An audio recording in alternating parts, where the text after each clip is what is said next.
this is actually our first podcast in like 4 or 5 years, which is It's been a while. It's yeah. been a while, bro. No problem. We've been busy. What's crazy is like I get subscribers to my YouTube channel all the time, and it's like I feel guilty because I don't put anything on there. So, well, you need to try to make it more like, because I like doing them. It was fun to do them last time we did it, and I think we should be doing that. I'm Hafsah or Abrahim. Abu Hafsah and Abrahim. This is the Bad Dawah podcast, and Dawah is basically conveying your religion, you know, and it usually refers to the religion of Islam. We're both practicing Muslims, spoiler alert.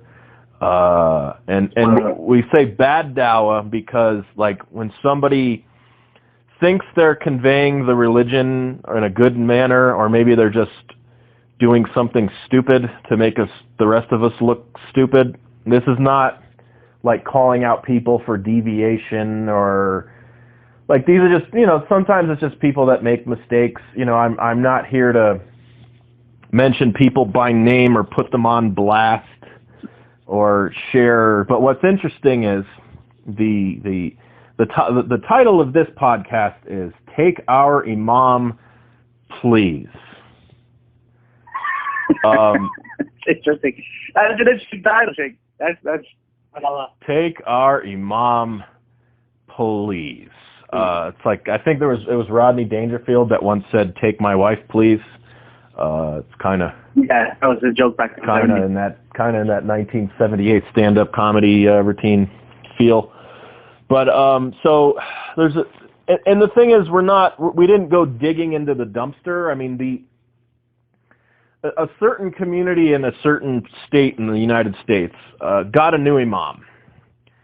And, you know, mashallah, mashallah, mashallah, he's a Hafiz of Quran and this and that and blah, blah, blah, blah, blah, blah, blah. So that's all we care about is Hafiz of Quran, right? He doesn't have to know anything else. He's Hafiz of Quran. He doesn't know how to give the janazah, but he's Hafiz of Quran.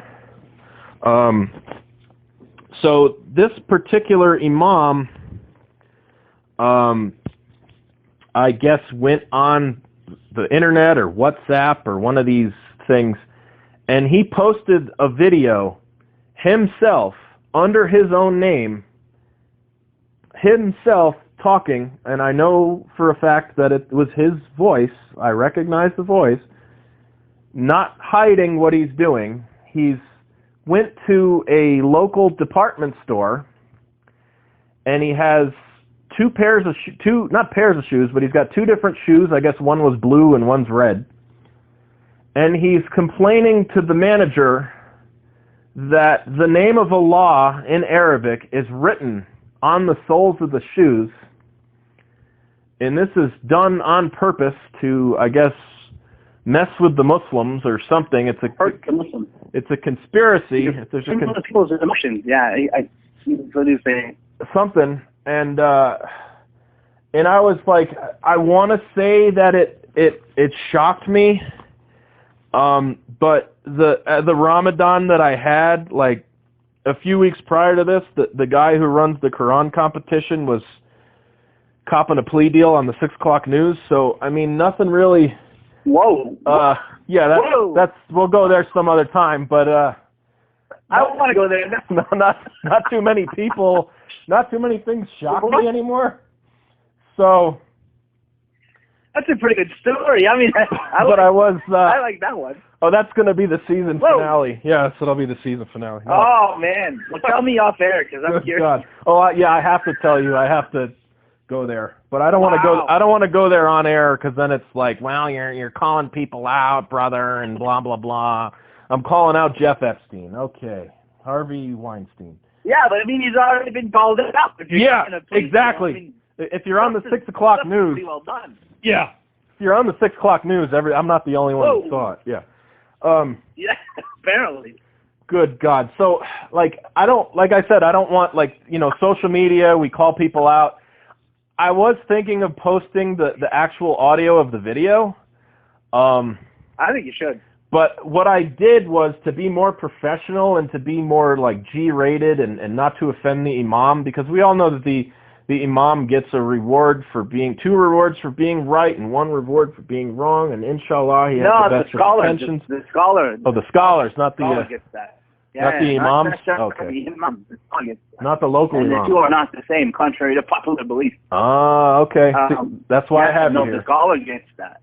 Yeah, the scholar okay. gets that. Not just you and I messing around with the imam that.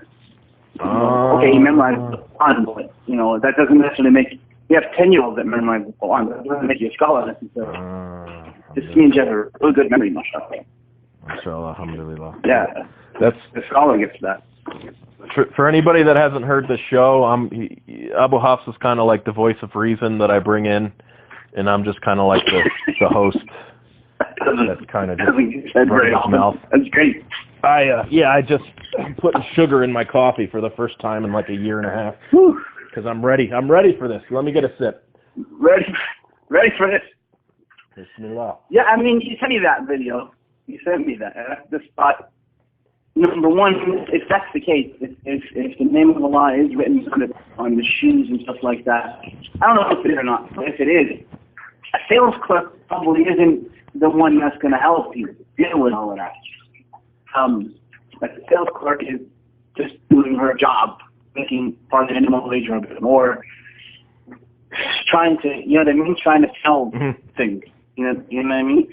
So if that is the case, then you should be approaching Under Armour for the company that has that, I believe. Yeah. Is it on here? It was Under Armour. The shoe company. Yeah. Maybe you should probably approach them directly as opposed to harassing salespeople. Yeah. That really can't help you. So what I did to be like more G-rated is I wrote out an official transcript of the encounter. It's a transcript of events. The department store employee will be referred to as DSE, and the new imam will be called TNI, which I don't know if I like that. And then there's another store employee that I think was actually the manager. We refer to her as OSE. So the video begins, and you see 2 upside down shoes on the department store counter. So it starts, and the DSE, the department store employee, says, I mean, you can contact Under Armour. That's not our brand. Kohl's brand. We carry this brand like we carry Nikes and Adidas. And then the TNI, the new imam, says, like he kind of gives his disapproval, and then he says, you see clearly written. And then another employee jumps in, which I think is the manager, and she says, so what is this symbol? And I don't, like, on a side note, to me, I don't know, it looks to me like a tread pattern on a shoe. I mean, I hate to see what he does at the tire shop, because there's a lot of tread patterns on the tires. I mean, I worked in a tire shop for 6 months, and there's a lot of different tread patterns. There's snow tires, there's all-weather, there's, like, tires for race cars and motorcycles. I don't know what he's going to see on any of those, but, we do study Arabic, so you're obviously should be able to see it if it's apparently there. Here's the thing, like, what I'm seeing, and I've studied Arabic for like 12 years now, so I'm not a total idiot. Like, the aleph and the lam, they don't connect at the top. So it looked like a line going up, connecting at the top and coming back down, almost like a triangle, or like, if anybody studied audio, it looks like a sawtooth wave almost. That's not an aleph and a lam. Why don't you insert a screenshot of it? Yeah. People could say it like themselves. Yeah, I mean, you be the judge. Maybe, you know what? That's a good idea. Maybe that'll be like the picture. It'll be like the picture of the shoe and what the word Allah actually looks like in Arabic. Yeah, and they can compare.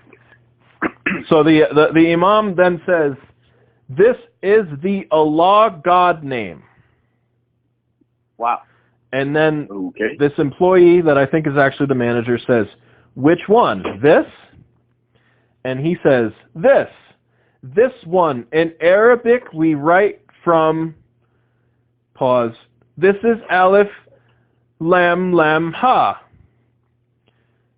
Which it actually looks like a series of memes, but to him it looks like Allah. So, and then he says, Allah means God. And then this particular employee says, or manager, she goes, right, I'm married to an Arab. Oops. And it's like mic drop. Whoops. Mic drop, yeah. So Whoops. And Allah doesn't mean God. Ilah means God, but okay. Yeah. Another talk we have for the day. So then moving forward, the Imam now says, oh, that mean you know. That mean you know. That's his exact words. That's his English. And I'm thinking, yeah, she might know more than you do. So then she laughs and she goes, yeah, I understand what you're saying. And then the Imam says, like Jesus' name is written on the bottom of the shoe. And she says, right, I understand what you're saying. If you'd like to contact Under Armour, and this is when I wanted to just start laughing and rolling around on the ground. I couldn't believe this was actually happening. It's like, if you'd like to contact Under Armour on their website, you're free to... And then he completely cuts her off and says, first, I am going to complain in the police. This is stupid. That's so... Well, I started laughing when he said that it's like Jesus' name is written on the shoe. Allah isn't Jesus. Never was, never will be. So making that comparison is ridiculous to the... but like making that comparison shows that he's actually quite ignorant to say that. Because Jesus is a person that we all believe in, and anyone who's listening to that could reference that. Saying Allah is like Jesus is not obnoxious and really. Well, I think no one was trying to do, but it's still not for us to do that. Yeah, you're right. Yeah. Always complain to the police about stuff like that, especially in that different community where the police are busy all the time. Yeah, like the police are in that city, some of the busiest in America. Oh yeah, yeah. So they have better things to do than deal with you and they're understaffed. With letters. They're actually understaffed. They're understaffed. They had to send the state police in a couple weeks ago because they're understaffed. That's the thing. So they're not going to mess with you and your Under Armour issue. Oh, God. For sure. So I guess what he was trying to do, he's trying to be relatable because he's assuming because she's like white and she's American that she must be Christian. She could easily be a Buddhist, but he's trying to say, well, it's Christian or an atheist, but he's trying to be relatable to her, So then his line she is... may even be Muslim, actually. I mean, a lot of who knows? She might actually be Muslim. She just doesn't want to tell him that she's Muslim. She doesn't want to tell him because he's that's... He doesn't want him driving her nuts. Oh, God. Yeah. Oh, subhanAllah. Okay, so he says, no, bro. I'm going to complain in the police. So, yeah, in the face. Yes, in the face. The University of the United States. Yes, So his English is very coming to America. Unfortunately. So what? You never saw that scene in Coming to America where they're at the basketball game and he goes, in the face! Yes. In the face. No, I have to rewatch that. In the face. He said he studied at the University of the United States. You don't remember that? Oh, okay. Well, somebody somewhere heard that and knew what I was talking about. Exactly. So then he goes, that's your homework, Coming to America. That's right. So then he says, then I'll contact them. And then she goes, okay. And she kind of sounds like she's trying not to laugh. And then he says... Like she's placating him like you'd placate a child. Yeah, yeah. Yeah, did you notice that? It's kind of like talking to a little 10-year-old. Yeah. Like, yeah. Okay, little Johnny. Yeah, E.T. E.T. is in the backyard. Okay. She's very condescending. And she has every right to be honest, because that's ridiculous. Yeah, you're complaining about that to their own people. I mean, this is the Kohl's at the mall in a certain town that will remain nameless where there's like heroin addicts walking around and trying to steal stuff, and you got a guy thinking that God is on the shoe. And Bizarre. so I think this comes back to again. No, yeah, go again, go. It just comes back to people. Number one, being hired for things that they really are not qualified for. And that's unfortunate as well. And that happens a lot, not only in that particular city, but all over the continent and probably all over the Western world. Yeah, exactly. People just bring imams that may have the whole on, and that's it, because boards need to placate members having imam. But if they're qualified, so it's okay, he's imam. He's the cousin of someone, or he needs the green card, or he was brought here by someone, and now he's the imam.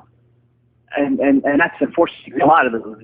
In Toronto, I'll say it, I don't care. My city, Toronto, we have a lot of those up here, where people just hire people, and they don't have any knowledge of the world around them at all. They may know their city, where they came from, and they may be able to come here and recycle on, and all that's great, but they're not relatable at all. And this guy's proof of that. The problem, though, with newer generation of imams like that, is that they want to be social media people as well. So they'll post videos of themselves doing things. You see what your imam did? He confronted the child. Oh, God. And then, he's spreading the Dawah. You're not spreading the Dawah. You're spreading bad Dawah. Bad Dawah. You're spreading bad Dawah that makes us look silly, because we really have bigger issues than that, honestly. And not to say that that's a bad thing. If Under Armour deliberately put a law on this issue, then they should be called out for that. You don't call people out in department stores, clerks, cashiers, who are just trying to do their job, feed their family. Hit at them directly. Really take that. Like, go to Under Armour itself and say, okay, why did you do this? No, never mind. Don't do that. Call them. Call them, write a formal note, write a formal letter, talk it over with people so that you're not going off deluded. Right? Talk it over with people. Jesus actually says that. Because you can turn things any number of ways. You can turn anything. Oh, if you turn Coca-Cola can upside down, it does. Like, this crap that we do is weird. It's not. What if you turn it sideways? Then what does it say? What if you hold it up in a certain light, what if you hold it up to the sun in the middle of a Tuesday in an office, come on. Like, all this stupid. Hashtag Muslims wasting their time on the internet. Like, these kind of stupid things that we get involved in. It's weird. And you have people arguing about it back and forth, that this is true and it's not. Like the whole La Mecca, La Muhammad thing, that was done in the 90s. Like, people did that when I was in God. Stupid now. So that's like a tradition. That's like the golden age of stupidity. Like. Yeah, and there's others. We do those words. The word mosque shouldn't be said because it means mosquito. Yeah, I heard that one. Have you heard this one? I heard that one. That's another dumb one we do. Like, we do this weird stupid things that people just look at us and say we're idiots. Like, that's unfortunate. We don't need to be doing that. We need to be learning better. We need to be there's a problem. What bothers me? Have people that are actually qualified. What bothers me the most about it, it's like the reason why we address bad Dawah, like, first of all, Muslims don't call each other out, which is like, it's like this unspoken, that's why the Ummah is corrupt, because we don't call out each other when, we want to talk about how Trump is racist, but we're racist too. But that's another episode for another time.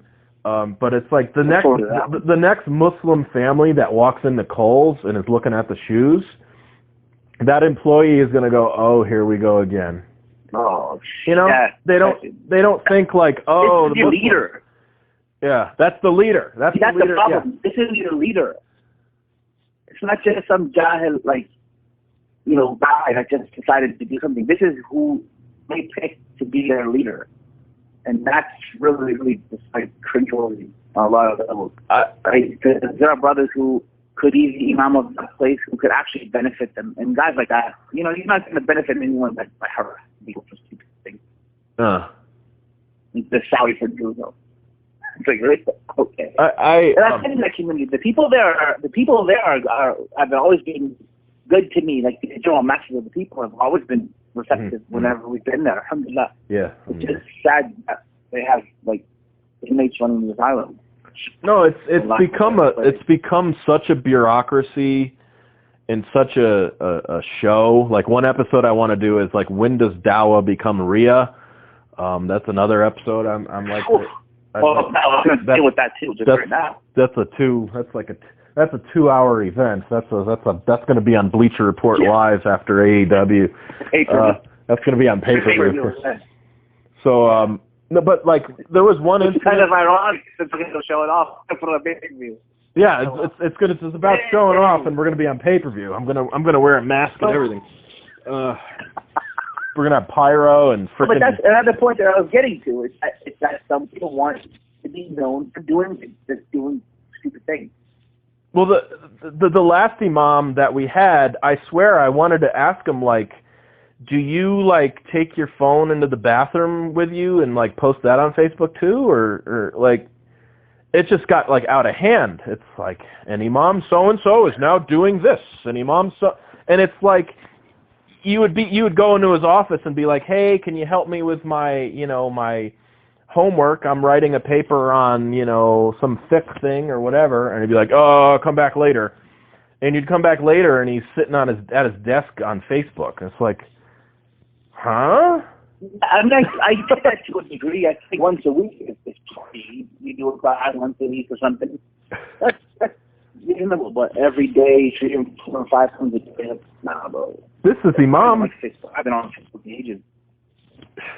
Imam so-and-so is digging his garden in the backyard, and Imam so-and-so just gave a shahada. And don't get me started on the shahadas, but... but that happened I was in Vegas last week, and we had a sister, mashallah, she took shahada, and the brother wanted to film it, and one of the brothers wanted to film it, and I told him no, we're not filming it because number one, she's a sister, number two, it's private, like these kind of decisions are private. Yeah. Oh, but the guy who came with her, he goes live on Facebook with the shahada, so I told him, and then she said, she goes, you guys, like, I understand that if my family finds out that I work for my man, end up being called. Because they're very, like, they're religious and whatever. So she had a fear of them seeing it. But, and at home, so people don't really understand sometimes when they film things, you might get a real kick out of it and get a lot of likes and views out of it. But it may actually impact someone's life. And then shahadas, I'm really not a fan of it. I'm really not, without the person's permission. Well, we live in this day and age where everybody... Yeah, exactly. We live in this day and age where everybody's got a camera on their phone, and it's like nobody can... It's like there's no such thing as consent anymore. It's like you just videotape everybody around you, and it's like... It's just bizarre. Automatic consent. Yeah. It's just bizarre. Like, what if that sister what if she ends up homeless? Like, how many of these Muslims who wanted to film her are going to actually step up and help with the money level? Yeah. So, well, the sister, no, they're not. Spoiler, none. Yeah. They'll tell her, get a job or something. Yeah, get a job. You can come work for me at my gas station, sister, and I'll pay you $2 an hour. Yeah. In fact, the same Muslims would probably say she's scamming because she's on the money asking for support. Like, this is the thing, right? We will put people in jeopardy. And that's jeopardy. The sister she had a legit concern, and everyone's going to put her out. Yeah. And, of course, who wants that? Like, hey, but I will provide for you, sir, which is true. But you also provide brains for people, and you should be putting her in situations like that in general. And this is the thing when it comes to Imam. Like, there's a time and a place for social media. I know. I'm on Twitter. I'm not on Twitter all the time. Yeah. I don't live there. I post there. Ramadan, I did it in video series and stuff. But these are like 2-minute reminders that can be easily done on my free time, not when I'm supposed to be working and helping the community. I mean, I would feel really dirty almost, like if I made a video of myself reading Quran and like I'm reading Quran and then put that, unless I was like teaching like tajweed or something, like I'm just going to post a picture of myself reading Quran. Like, so does that mean I'm better than you? Because I'm, like, it's bizarre. Yeah, it is. It depends on reasoning. It depends on how it's done. Because if you're a teacher, you're going to do stuff like that. But it depends on why and how it's done. Yeah. Just saying, look at me and I'm reading Quran is like, okay, that's a bit much. But if you're going to read an ayah and talk about that ayah for 2 minutes, just as a reminder to people, that's another entirely. I don't know. Just putting pictures of you holding a Quran is stupid. Don't do that. You look at me doing that. Don't do that. I guess it's There's no benefit to it. You know? Let's finish up the transcript. This is where we are, unfortunately. And so the Imam says, and that means they're playing against the Muslims' emotions. Oh, wow. And I'm thinking, no, that's just yours. Just your emotions, sir. And then... And anyone that wants to find Arabic writing in obscure races. So the store manager says, maybe it was unintentional. Like I said, this is not our brand. And so he starts getting aggressive, and he says, this is not unintentional. This is completely written clearly, and it's manufacturing and keep manufacturing. Oh, wow. And, your mom in America and your English is shoddy. So then the manager says, well, like I said again, you're welcome to take a picture of the shoe and send it to Under Armour. This is just so silly. And there's nothing I can do. She's actually very, very good. She's actually very, very good. I would never be so back then. Give her it's better much store. Give her a raise. It's like, there's nothing. Throw this bum out. If this was in, like, New York, oh, my God. Yeah. Get the fuck. Oh, whoa, my whoa. God. Get the frog legs out here. Get the... Holy. Throw him out. Throw him out there. Throw the bum out. Throw the bum out. Holy, I'm going to call the cops. I'm going to... She's being very, very good to him. She's being much better than I definitely would be. Like, that conversation should have ended at, this isn't our brand. Yeah. So she says, like I said, again, you're welcome to take a picture of the shoe and send it to Under Armour. There's nothing I can do to help. I have to keep that shoe available. And then the video ends. She doesn't own the store. Yeah, she's the manager. Yeah, because she's the manager. She doesn't own anything. Yeah, she just opens the doors and counts the money. I mean, like... She's trying to get out of there, eventually go home to whatever kid she has. A semblance of sanity after people like that have to waste your time with this thing. It's just someone just trying to be busy. Let me earn my salary by harassing people. Like, let me just earn my salary so then I can show you that I think meeting look what I did. I gave the Dawah to the people. When actually he didn't get that down and get it so silly. It's really unfortunate though. But yeah, the other thing is the English speaking America from the Imam is another factor that we have to deal with as well. And I think that we have no relatability because the local Imam doesn't oftentimes speak a local language. Mm-hmm. In certain cities, like Dallas and other places, they're very, very good like that, mashallah. And I think that their model needs to be copied out the country. Other places too, I've been in New Jersey, other places like that, where the imams are incredibly relatable. I think that needs to be part of it. Because why should your kids listen to someone who doesn't speak their language? Like, we tend to think that the masjid is an old boys hangout for the older brothers from insert whatever ethnicity you wish. Yeah. If they all do it. And I think a lot of us tend to think that that's what the masjid is. It's an old boys club for people who are from XYZ country. Yeah, exactly. Yeah. If you're going to be taught things, especially or converts or anyone for that matter, the imam should be local to them. He should be able to relate to them. Also, if it's going to be on the news talking for us, we need to be visible as well. Mm-hmm. Like plea deal on this one. Oh God. Take our Quran competition guy, please, and lock him up. Anyway. Apparently that's what they're going to do. Not the video. I don't know. That's a different show. That's a different show for a different time. Um, I'm looking forward to it. No, and it's like the Muslims are so afraid to go there, and it's like the dude was on the 6 o'clock news. Like, how are you afraid to go there? Give me a break. Yeah, this is what happens when we have like the whole sexual assault deal in Dallas. I don't know if you heard about that either. Oh, they didn't want to listen to the American Imam because all the board members from country XYZ wanted to cover up the fact that Uncle so-and-so from country XYZ was molesting the kids at the Sunday school or something. Yeah. And we did our own investigation. Bullshit, yeah. Like, what are you, Matt? Yeah. Columbo. What kind of investigation did, Columbo? Were you detective then? Like, what? We got Angela Lansbury on the case. We got Angela Lansbury dealing with the case in the town, because she's due. 98-year-old Angela. Investigation. Good God. Like Magnum PI is he's Matt Houston. They got he was cool. Matt Houston. They got a Muslim guy with a big bushy mustache, and they said he's on the case. Magnum PI, Tom Selleck mustache is on the case. Oh, well, that's kind of. Let me add one thing. He walks back and we should do that. Oh, one more thing. Nobody wants to investigate anything. You could be damaging evidence. You could be contaminating things. You could be messing up statements. But we don't want to call the police. It's like weird. It's weird, bro. It's weird.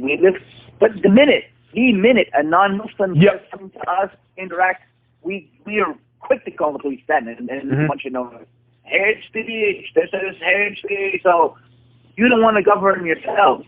Yeah. Yet you want everybody else to kind of jump when you bark. It's weird. It's really weird. It's this dichotomy that we live in, where you can't call the police Muslims, but the minute a non-Muslim, and I've seen this in Ramadan, this lady got upset because her co-workers had a pizza day or something, and they waved the box in her towards her direction because she's fasting, so that offended her. She called HC and human rights and all this other stupid. Yeah. People, imams are doing some incredibly disgusting things, and you don't want to call the police because you did your investigation. Get out of here. Oh, well, I've been going to the same masjid for a number of years. I actually started going to a different masjid, but that's a different story. I got fed up. But the same masjid for a number of years, and it seems like every 2 or 3 years they update the security system and the cameras. But, like, anytime something happens, they refuse to check the cameras, and, brother so-and-so is a good brother, even though he robbed us blind last night. I'm like, really? What's the point? Why have cameras? No, that's... Why have... Well, in some places, they don't even work. They're just there for show. Just there for show. They don't actually work. You can check them. Oh, I've heard that in places as well. I hope that's the case as much as I've heard it, but, it's just security cameras. So it needs to be taken into. Maybe people should start actually investing in security systems instead of sending the Imam Hajj every year with a family. They think, all right, well, we're going to save that $50,000 and we're going to put actual cameras and hire people that can actually watch those videos. Hire people? No. Whoa. Hire people. Hire people? Whoa. Hire people. Fi sabilillah, brother. Free sabilillah, brother. Free sabilillah. But this is it. Like, we're in this situation because we absolutely deserve to be. We don't invest in anything. We misappropriate. Because anyone can open a masjid. Anyone can go and have a non-profit. Yeah, exactly. Yep. You don't have to be qualified at all. You could be the imam of so and so place if you wish. No one can check your credentials. No one can ask you something. I've been on the imam places, and I'm a speaker. I'm not qualified to be imam. Anybody. I can lead the prayer. That's about it. I'm a speaker. That's all. But I think I'm qualified. Some of these guys that got going, unfortunately, that's pretty bad. Okay. What? I'm not going to harass the clerks. I hate to use the term madrasa Muslim or village Muslim, but it's like these guys are almost in their own little bubble, and then they come to America, and it's like, I'm going to give Dawah to America because you're Hafiz of Quran, so you well, you need to be able to know how to like relate to Americans and what it's like to live in a secular society, and there's a lot of other stuff involved than just I'm going to call out the manager at Kohl's because I think it says God on the shoe, or it says Allah on the shoe. Not only that, but if you're going to come and give dollars to America, that's great. Should you then listen to the Americans around you that are telling you that this is stupid? And be like, okay, like these are actual American people. These are Muslims who took Shahada in America. Or even, let's say, your own ethnic group that grew up in America. They would even relate better. Exactly. But this is the American example. Okay, this person became Muslim in America. They know America better than you. Whether you like to admit that or not. Yeah. I think they know America better than you. You know XYZ country better than that, but we're not living in XYZ. We're living right here in the good old USA. Well, I'm in Toronto, but you know. Or in Canada, yeah. In Canada. Same idea. We have the same problems up here. Well, they can't do the job. What a lot of Muslims don't understand, like the common everyday Muslims, and I've actually gone out of my way to explain this to people in person and on Facebook, is like when I was on the board, I went out of my way and I researched like what is a non-profit and how do you start one and what are the rules of a non-profit and how do you run a board meeting. None of the Muslims ever do that. They show up to the board meeting and they talk about nothing for 8 hours and they get nothing done because they don't know what they're doing. So what Muslims don't understand is in America and in a secular country, if you want to start a religious organization, you either own the building outright and it's your building and you just people come and pray like it's a business almost, or you have to start a non-profit organization. It's not, and anybody can do that. It's not like I don't know how it is like in Jordan, but let me just pick on Jordan for a second.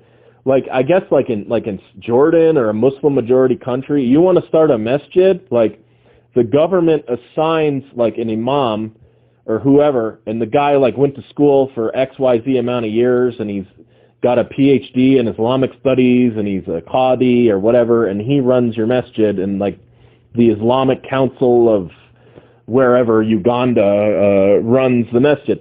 It doesn't work that way in the West. In the West, you just start one, you know, Habib so-and-so who hasn't prayed in 10 years and feels guilty about it, starts a masjid. He's doctor.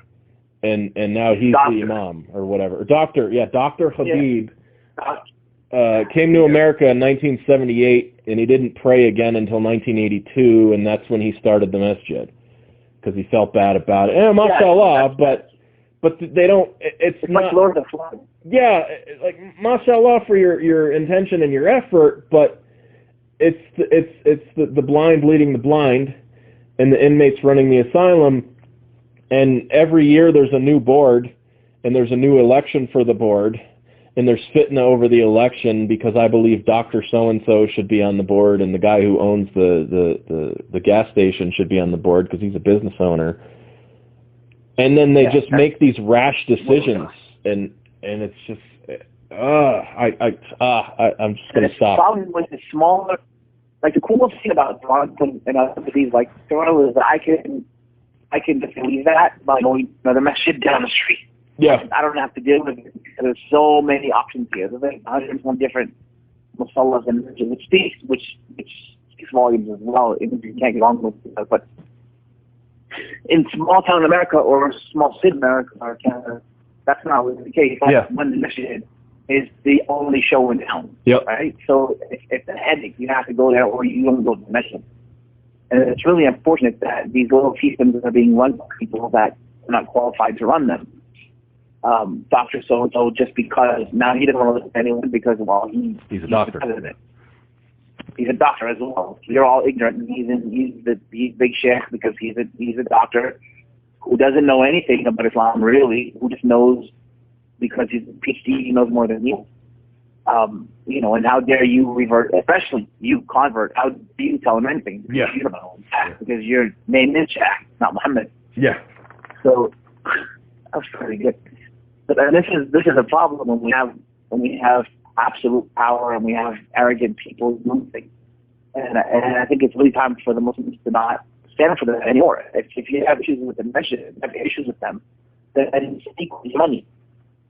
People listen to you when they're broke. They really do. That's how you get people's attention. If you don't like what's going on at that point, then, you can give your sadaqah elsewhere. They're not the only show in town for that. Because now you have GoFundMe pages, and you have the internet, and you have a number of different, like I said, I send money after. I have people where I send it to.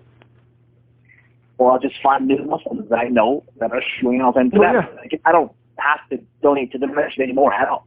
It's so necessary.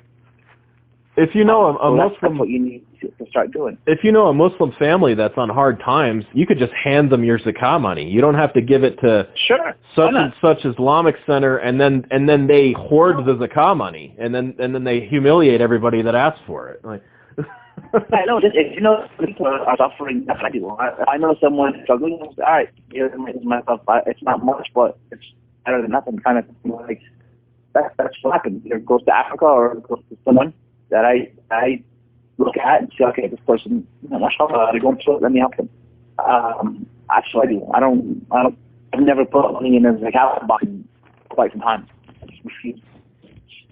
I refuse to give it directly because I don't trust a lot of these people. No.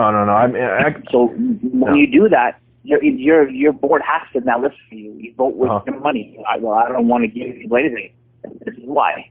Because they don't provide proper rules for the sisters, or the Imam is on for whatever reason, valid, of course, you have, just, speak with the money.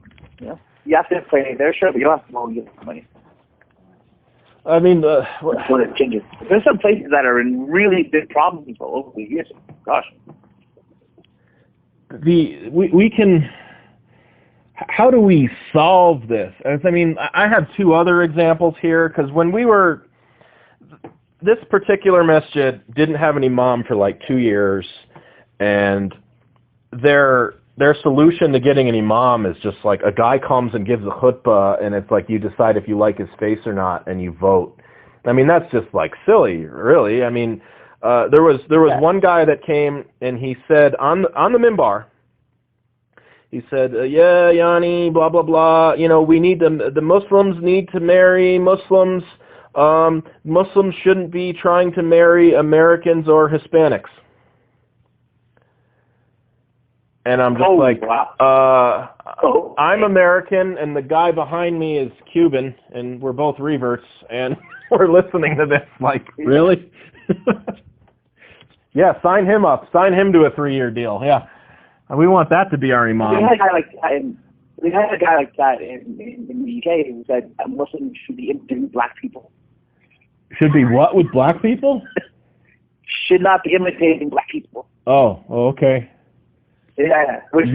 Wow. It's like I don't know how many 100 million quote unquote Muslims all over the planet. So it's these stupid statements, and what he meant to say, I think, was hip hop culture, but that's not what he said. That's not what he said. The black people should not be the black people should be imitating. That's stupid. When people say stupid things like that, like they need to be fired post-haste. And statements need to be made about them, they need to be trained better. Like all these, he just made a racist. They shouldn't be marrying Americans. I wrote a 2-page essay. Hispanic. When that guy, they handed out all these forms, like, what did you think of this imam? And I wrote like a 2-page. I had to turn the page over. I kept writing. I was pissed. Wow. I wrote a 2-page essay. Like, really? And there was another guy like a few months prior to that. He did like some kind of Q&A, and everybody came and asked him questions about such and such issues and what it's like to be a Muslim in America. And he was from a different country as well, and he said, something like to the effect of, you Americans should just read your Quran and shut up or be quiet, or you don't know the Quran, you Americans, or something. I was like, who do these guys think they are? Like, see, the thing too is that when you say things like Muslims should be marrying Americans and Hispanics, which is obnoxious in and of itself, you're automatically assuming that this is a default for non-Muslims. Yes. Yeah. Right? You're assuming that because someone's white, or because they're Latin, or because they're black, that it's a default for non-Muslims. That's stupid. That's ridiculous, and people who have this mentality should not be leading anyone. You should even have to make those that should actually come to your house and lead your family. Like, you shouldn't be leading anybody at all. If this is your mentality, that's a question. But I mean, you get my point. Is that much less leading the entire congregation when you think that white, black, or Hispanic is the default or non-Muslim.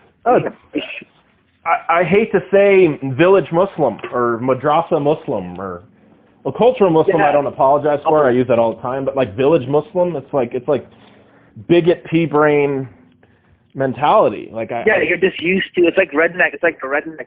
Yeah, like redneck Muslim. See, I'm gonna get in trouble for that because that's redneck. That's a redneck mentality. Yeah, it is. White people. You know, America's for the white people. It's stupid. Islam is for XYZ culture. That's more like what they say. But if someone actually said America is for white people, these were the first ones that would know been all racist. You come here. Yep. Why do you come here? Yep. So if we're not allowed to marry white, or if we're not allowed to marry Americans or Hispanics, then why are you in the country? You shouldn't be here. You should be in the country and marrying whoever cousin or sister or brother you should marry. All that other stuff. Right? So this is the stupid mentality. And here's the crazy thing: as a Muslim man, I have a right to marry a good, practicing Mexican Catholic woman if I want to, because it says I can marry a Christian. It's in the Quran. Like, it doesn't say she has to be white. Out of the kitab. Yeah. No, you can marry a sure. I mean, it's there. It's a Jewish one too. I can marry a Jewish woman. It's there. I can marry Joan Rivers' daughter. I mean, come on. I don't know if I'd go that far. That's a bit much. Now we're going to the other extreme. I don't know if I'll go that far, but anyway. Joan Rivers' daughter, whatever. You can marry Trump's daughter. No, she's no. I don't. Wait, she's allegedly Orthodox, but I don't know. Well, there you go. I mean, but this is the thing. Like, we need to not use the word default. And people who have bad English, and I'm saying this, and with all due respect to anyone who comes here and decides to live here, if you don't know the language of the people, you should not be leading those people. You really should. It's not a racist thing. If I was living in Karachi and I didn't know Urdu, how could I become the Imam of anywhere in that place? And nor should I be. They should have made me the Imam of if I don't speak to those people. If I live in Honduras and I don't speak Spanish, I shouldn't be the Imam of that place at all. But why is it that it's okay for some reason? Yeah, the Imams in Toronto don't speak English. That are in their 70s that don't speak English at all. Cannot speak English. Speaks only Arabic. Doesn't, and he's in his 70s, and he knows the Quran. MashaAllah, his recitation is very good, which means like he could teach maybe Qur'an to people, but he should be the Imam. But he is, because it's easy to control. The working symbol, and the board can manipulate him and say, well, okay, you have to listen to us, keep him in an apartment somewhere, and they just control him. Right? I was with you. You with me in Detroit. We're in Detroit. I won't say the mention me. But they gave, and I think you were there, they gave a lecture on the importance of Dawah in the local language. Okay, yeah. And the whole lecture was in Arabic. Yeah. Oh my. Wait. Was that in Detroit? You were there. There was one in I think Dallas where they were giving Dawah. It was some kind of Dawah event, and they were just reading an English Quran with a thick Egyptian Arabic accent. And people were getting bored and wanted to leave, and they wanted to ask questions, and no questions. We're just going to keep reading this. They had a whole church group. Church group came to the message. And it's like you're just you took off your shoes. Yeah. And his brother asked you, and said, "Oh, it's great that you're familiar with our customs because you're white." So you thought you're not with them right away. You just thought you're not with them. That's one of my all-time favorite road stories. I walk into the masjid, I take my shoes off, I put them on the shoe rack, and this guy in a thobe comes up to me and he goes, "Oh, good. I see you're already familiar with our customs." And I said, "Yeah, you could say that." And I just walked in. Yeah, I guess you could say that. Because you're white. Yeah. You're white, so he thought, but I thought it's ridiculous. Bro. I totally was like, that was like an underhand like pitch to me. That was like softball. I hit that thing out of the park. I wasn't even going to sell that. Yeah. I was just like, yeah, I guess you could say that. And I just walked right away from him. I remember I was in Chicago, and I go in the measure with my tracksuit. So sometimes I'll do weird things. I'll go in with my tracksuit, and I had a fedora hat. Cause Chicago, it's a monster, Chicago. Yeah. You go in, you wear your fedora hat and your tracksuit and your patent leather shoes. Everybody's asking, did he come? Is he Muslim? Is he Muslim? So I go in the masjid and I take my shoes off and I pray my workout. So now I'm Muslim at least. Oh, he's new. And I'm hearing him in Arabic speaking around me. He's new. So I get up on the member. Assalamu alaikum wa rahmatullahi wa barakatuh. The whole room was quiet. Deadly quiet. They didn't give him the khutbah. Why? Because they're like some white guy with a... Some white guy with a fedora. Yeah, some white guy with a fedora. Give him the khutbah.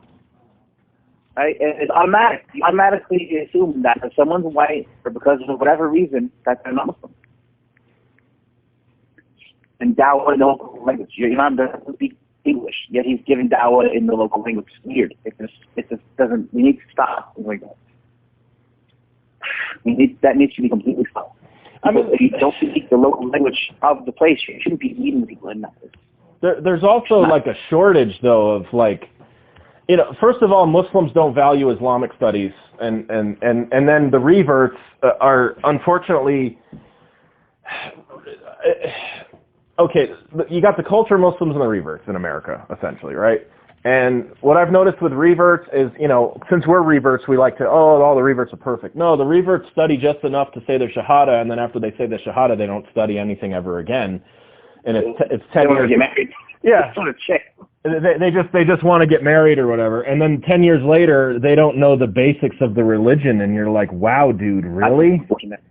And I've run into a lot of reverts like that. And then the cultural Muslims, if you tell them like, oh, I'm pursuing a bachelor's degree in Islamic studies, they give you like a grape face and they go, well, why? Like, why? Yeah. Why? Why would you want to do that? But there was this one sister, she just like, and I'm saying this because like, I'm not saying this to be mean, but we need to value the deen and we need to value the knowledge of the deen. This particular sister, she like just started talking to me in a parking lot. She was like the friend of a coworker, the wife of a coworker at the time. So I was just like walking out, and she goes like, "Well, what?" She's like, "Well, what are you studying? What's your degree?" I said, "Well, inshallah, I'm studying Islamic studies, and my bachelor's is going to be in Islamic studies." And she was just like, "Why? Do you want to be a sheikh or something?" And I knew she was going to say that. It wasn't surprising at all. I just went, "No, I just, I want to study Islamic studies." And then like, I think it was like 6 months later, she got a job at a bank. And then she was going to like Halloween parties, and eventually she took off her hijab, and then eventually she got divorced. So, I mean, obviously she didn't really value the religion, so you're going to kind of sort of chuckle at me, and then it's like, I hate to be a jerk, but, let's call it like we see it here, No, but this is it. Like, we need to value it. Well, we need to value, like you said, it needs to be something where we have a balance with secular as well as Islamic. So, because you need everybody. Yes. You need the doctors, you need the engineers, you need the lawyers, you need the business people. But you also need the people that will teach you how to get married, will do marriage counseling with you, will help you in your divorce if necessary, your children's upbringing.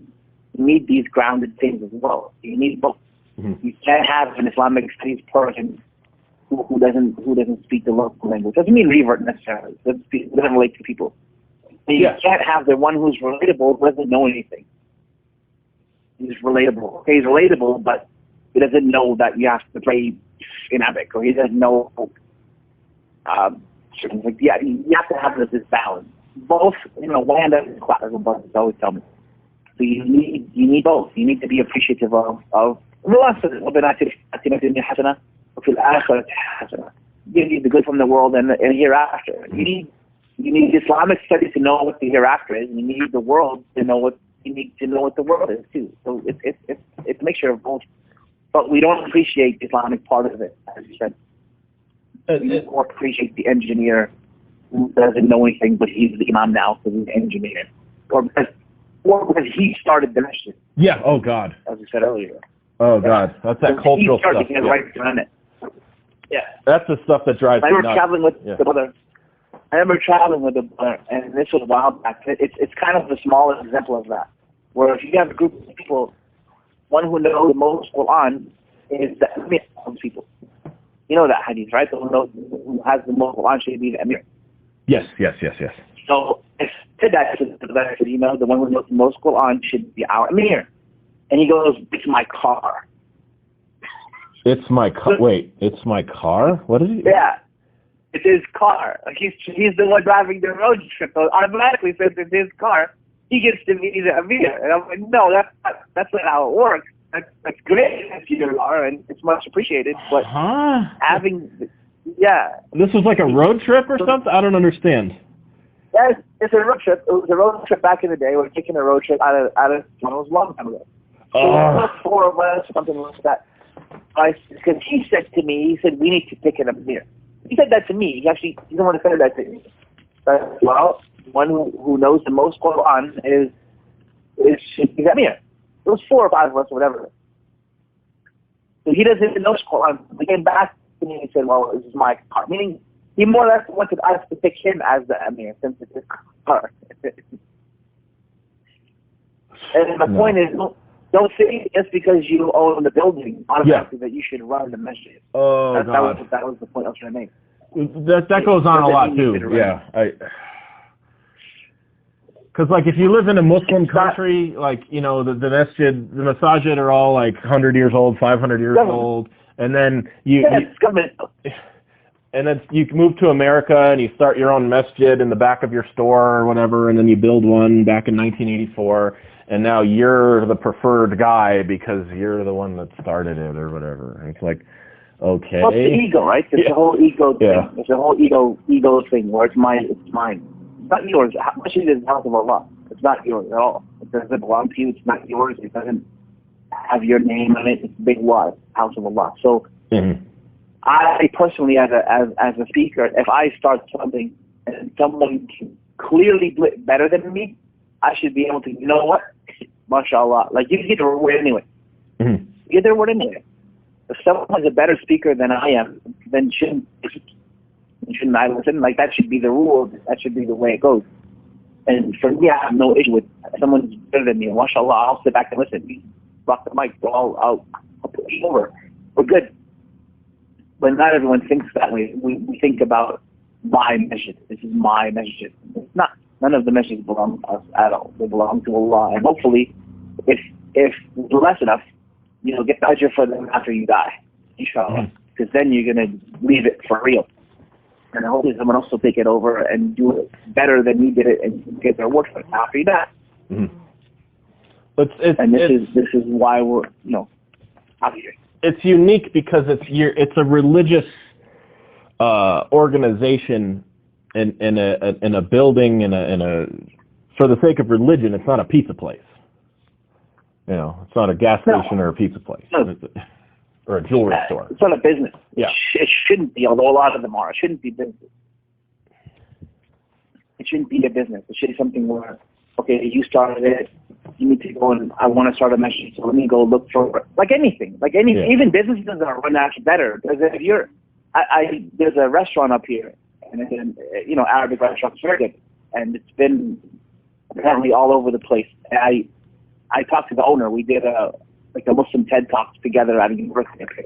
Okay. But I said, bro, how do you know how to cook like that? I said, how do you know how to cook like so well? He said, I don't even know how to boil the kettle for eggs, for tea. He said, but I brought in people who know how to do that. Yes. That's what he said to me. which is great. And that's how we should be running masjid. Bring in the right people that actually know how to do stuff, so we can sit back and say, you know what, let's say Allah started this, and hopefully Allah will bless you for it, you know? Because his business is booming, mashallah, because he put the right people in place that can actually do the stuff he doesn't know how to do. And that's one of the mantras, should I say, of the guy who wrote Rich Dad Poor Dad. He goes, there's a lot of, in one of his sayings is, I'm not the best writing author, I'm a best selling author. He goes, I hire the people that are the best at what they do. I don't know all these things, you know, and that's why he's successful. But we should be doing that. In our masajid, we should be doing that. Not necessarily the one who's doing what we want them to do, the one that we can control, the one that we can, you know, hold the passport over their head and say, if you don't do what I say, I'm not supported. The one who's actually going to be good at that will be actually good at it. Now, if that person, it doesn't matter about revert or not revert, whatever, wherever that person is from, if you can find someone who's relatable, I don't care where they're from, and they can be the imam, they have knowledge and wisdom to live with that, mashallah, they should do that, you know? Someone who's going to just be busy doing things. Busy. You're always busy. I'm busy. Doing what? Nothing is done, but it's always busy. Weird. Yeah, we had that imam. That was our last imam. So anything to... Nothing gets done, but he's always busy. Anything to close with here? Yeah, Abu Hafsah. What close it up for us. I think we went over what we wanted to do, but that's fine. We're overdue. Hello? Well, you know what I mean? Yeah, I hear you. We're on. It's a matter of sometimes making your opinions known in your communities. If your imam isn't doing what he's supposed to do, and he is accountable to you, accountable to Allah first, but accountable to you as the people who actually pray behind him. If someone makes a mistake in the Quran, you call him for that. You tell him you make a mistake and correct him. And this should be the same way. In writing letters to board, in saying things that this is, and give citation, we'll just say, well, I don't like him. It's not a reason to correct anyone because you don't like him. Mm-hmm. But to actually tell him that this is what you did, A, B, and C, and give citations and evidences, and you know, hopefully they'll listen. I'm not sure what to do if they don't. Then maybe he needs to be voted out, and people need to start doing things like that. Unfortunately, we shouldn't be hiring people who don't know how to do their job. It doesn't make sense. It makes us look. Alhamdulillah. If you want to give us a short closing dua, and we will close this one out, and we will, inshallah, do another one next week if my new technology worked here. Yeah. You know, may Allah allow us to recognize truth as truth and allow us to follow it and allow us to recognize falsehood as falsehood and stay away from it. And then, you know,